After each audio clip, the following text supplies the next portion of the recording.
بسم اللہ الرحمن الرحیم۔ عزیز دوستو، السلام علیکم۔ میں ہوں پروفیسر تنویر صادق، اپنے چینل انپٹ ٹیلی سے آپ سے مخاطب۔ مجھے ایک شعر یاد آ رہا ہے کہ احساس بڑھا دیتا ہے ہر درد کی شدت، محسوس کرو گے تو کثرت اور بڑھے گی۔ مہنگائی نے ہمارے کسب نکال دی ہیں، اس قدر مہنگائی ہے کہ جو مڈل کلاس ہے نا، وہ عملاً ختم ہوتی جا رہی ہے۔ لوگ غربت کی طرف تیزی سے گامزن ہیں۔ روٹی، غریب آدمی کو بھی اگر روٹی مل جائے نا، صرف آٹا، وہ چٹنی سے کھا لیتا ہے، کسی چیز سے کھا لیتا ہے، لیکن روٹی، صرف روٹی جو ہے نا، وہ بھی اس کا حصول بھی بڑا مشکل ہو گیا۔ حکومت اپنے مست ہے۔ جو احساس نام کی چیز ہے، حکومت کے پاس تو نہیں تھی، لیکن لگتا یہ ہے کہ لوگوں نے بھی اسے اپنے لغت سے نکال دیا ہے، اس کی طرف کوئی توجہ نہیں دیتے۔ چند ماہ پہلے بجلی کے بلوں میں ذرا اضافہ ہوا تھا تو لوگ بڑے باہر نکلے، بل جلا دیے۔ حکومت نے کہا مراد دیتے ہیں، لیکن آئی ایم ایف نے کہا اس لیے مجبوری ہے۔ آئی ایم ایف کا نام سن کے لوگ سمجھ گئے کہ یہ کچھ نہیں ہوگا۔ چنانچہ تمام تر جبر کے باوجود، تمام تر مہنگائی کی چکی میں پسنے کے باوجود، لوگ مزے سے گھر جا کے بیٹھ گئے۔ جب وہ بیٹھے تو حکومت نے اس کا فائدہ اٹھایا کہ اگلے دن 3 روپے کچھ پیسے بلوں میں پھر اضافہ کر دیا۔ ماشاءاللہ ہم نے وہ برداشت کر دیا، ہم نے اس پہ نام بھی نہیں لیا، اس پہ کوئی ایک احتجاج نہیں ہوا، کسی ایک نے منہ نہیں کھولا۔ عملی طور پر جو ہماری سیاسی قیادتیں جو بول سکتی ہیں، وہ تو پابند سلاسل ہے، سارے کے سارے۔ اس ملک میں جو بولتا ہے اس کے لیے یا دار و رسن یا خاری ہے۔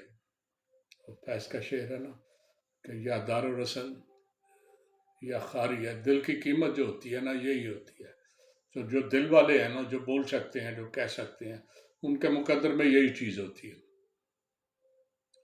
چنانچہ ایک دفعہ پھر بل 1 روپے 70 پیسے بڑھ گیا۔ آپ کو نوید ہو، بے حصوں کے لیے ایسا ہی ہوتا ہے۔ یہ نہ احتجاج کریں گے، نہ باہر نکلیں گے۔ مجھے ایک بادشاہ کا واقعہ یاد آیا۔ اسے لوگوں کو خراب کرنے اور اپنا خزانہ بھرنے کے لیے ہر وقت ایک اس کو خواہش ہوتی تھی کہ میرا خزانہ بھی بڑھے اور لوگ خراب ہوں۔ وہ 2-4 دن میں ایک ٹیکس نیا لگا دیتا۔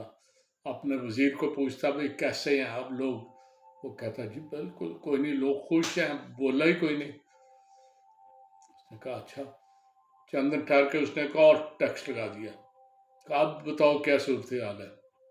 وزیر نے 2-4 دن بعد کہا جی میں نے سارا جائزہ لیا، ملک کے ہر حصے میں بڑا امن ہے، کسی نے پرواہ ہی نہیں کی ٹیکس، کیا بات ہے۔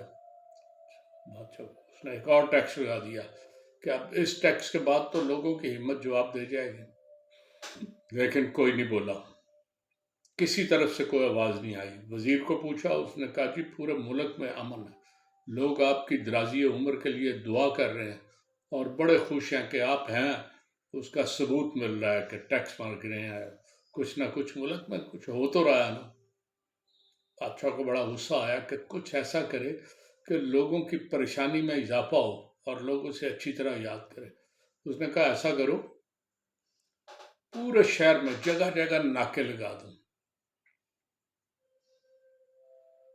وزیر نے کہا جی ناکے لگ گئے ہیں۔ اس نے کہا پر ہر ناکے پہ چند اہلکار رکھو، جو وہاں سے گزرنے لگے اسے پکڑے، 5 جوتے لگائیں، اور پھر بتاؤ کہ عوام اب بھی خوش ہیں کہ نہیں۔ لوگوں کو جوتے پڑنے شروع ہو گیا، جو ناکے سے گزرتا، ناکے سے پرے بھی ہوتا، پولیس والے گھیر کے لاتے، ادھر آؤ، یہاں سے گزرو۔ وہ وہاں سے گزرتا، 5 جوتے کھاتا اور مسکراتا ہوا چل دیتا۔ وزیر کو بادشاہ نے بلایا کہ بھئی اب لوگوں کی صورتحال کیسی ہے؟ وہ کہتا ہے جی بہت بہت اچھی، لوگ تو اتنے خوش ہیں، اتنے خوش ہیں، وہ کہتے ہیں کہ ہمارا بادشاہ بڑا عظیم ہے، وہ کمال کام کرتا ہے۔ اب یہ اس نے نئی اصلاحات جو حکومت نے کی ہیں، 5 جوتوں والی، یہ کمال ہے، یہ کہیں اور نہیں پائی جائیں گی، یہ ہمارے ملک کی نایاب چیز ہے۔ بادشاہ نے کہا کمال ہے، اس پہ بھی کوئی نہیں بولا؟ اس نے کہا نہیں، کوئی نہیں بولا۔ بادشاہ کو بڑا غصہ آیا، اس نے سوچا یار میں اتنے حربے آزما چکا ہوں، اتنی باتیں کر چکا ہوں، پھر لوگ نہیں بولتے، میں خود جا کے جائزہ لوں۔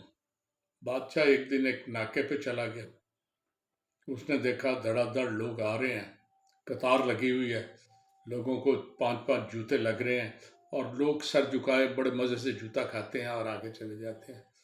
بادشاہ کو لوگوں نے دیکھا تو بادشاہ سلامت زندہ باد، بادشاہ سلامت زندہ باد کے نعرے لگ گئے۔ بادشاہ خوش تھوڑی دیر دیکھتا رہا، پھر وہ لوگوں میں گھل مل گیا، انہیں کہنے لگا بتاؤ کوئی پرابلم تو نہیں؟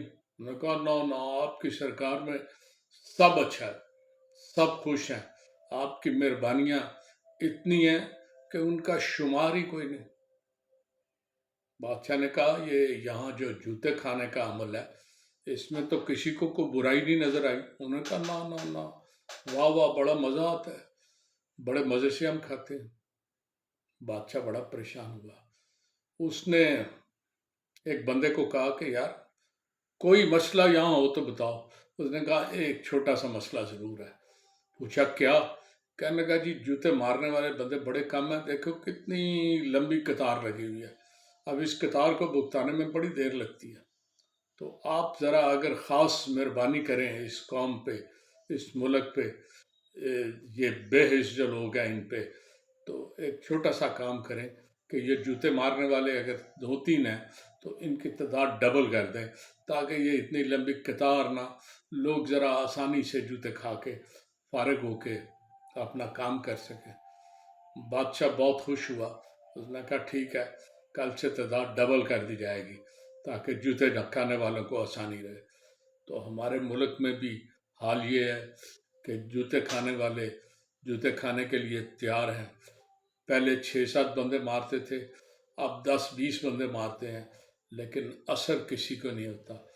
تو قوم، اس بے اس قوم کو، جس نے باہر کسی صورت نہیں نکلنا، جس نے احتجاج نہیں کرنا، جس نے بولنا نہیں، کہتے ہیں آپ جب بھی جبر کی حالت میں ہوں، جب بھی کہیں پھنسے ہوں، تو سب سے پہلا کام ہوتا ہے آپ بولیں، احتجاج کریں، زندگی کا ثبوت دیں۔ وہ تو اسلام بھی کہتا ہے کوئی چیز آپ کو اچھی نہیں لگتی، غلط لگتی ہے، تو اس کے خلاف بولیں، نہیں بول سکتے تو اس کے بارے میں ہلکا پھلکا کچھ کہیں، نہیں تو کم از کم دل میں برا کہیں۔ ہم تو دل میں بھی برا نہیں مانتے۔ تو بہرحال اس بے حس قوم کو اس کی بے حسی مبارک ہو، میں اس کے علاوہ کیا کہہ سکتا ہوں۔ اجازت چاہوں گا، اللہ حافظ۔